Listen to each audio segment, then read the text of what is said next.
ചോദ്യം വ്യക്തമാക്കാൻ ഒന്നും കൂടെ പറയണേ. എന്നെ മൂർക്കം പാമ്പ് കടിച്ച് ആ പാമ്പ് കടിയേറ്റ് പോയ ഞാൻ എന്ത് ചെയ്യുന്നു?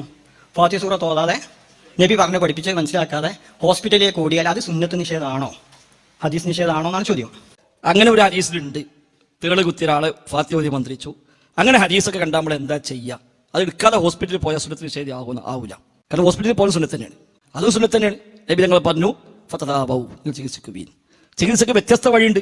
വ്യത്യസ്ത വഴി ഹോസ്പിറ്റലിൽ പോകുമ്പോൾ നിങ്ങൾക്ക് അലോപ്പതി പോകാം, ആയുർവേദം പോകാം, ഹോമിയോ പോകാം. അതൊക്കെ തദാവൂ എന്ന സുന്നത്തിന്റെ അടിയിൽ വരും. ഇനി ഇങ്ങനത്തെ ഹദീസ് വന്നാൽ നമ്മൾ എന്താ ചെയ്യാന്നാ? 1400 കൊല്ലത്തെ മുസ്ലിം ഉമ്മത്ത് അഹ്ലു സുന്ന എന്താണോ ചെയ്ത്, എങ്ങനെയാണോ സ്വീകരിച്ച് അങ്ങനെ സ്വീകരിക്കുക. ഓരോ അത് സ്വഹിയല്ല പറഞ്ഞോ, നമുക്ക് സ്വഹിയല്ല എന്ന് പറയാം. അവര് ഖുർആൻ എതിരാന്ന് പറഞ്ഞോ, നമുക്ക് ഖുർആൻ എതിരാന്ന് പറയാം. അവര് ബുദ്ധിക്കെതിരാന്ന് പറഞ്ഞോ, നമുക്ക് ബുദ്ധിക്കെതിരാന്ന് പറയാം. അവരൊക്കെ സ്വീകരിച്ചോ, നമുക്ക് സ്വീകരിക്കാം.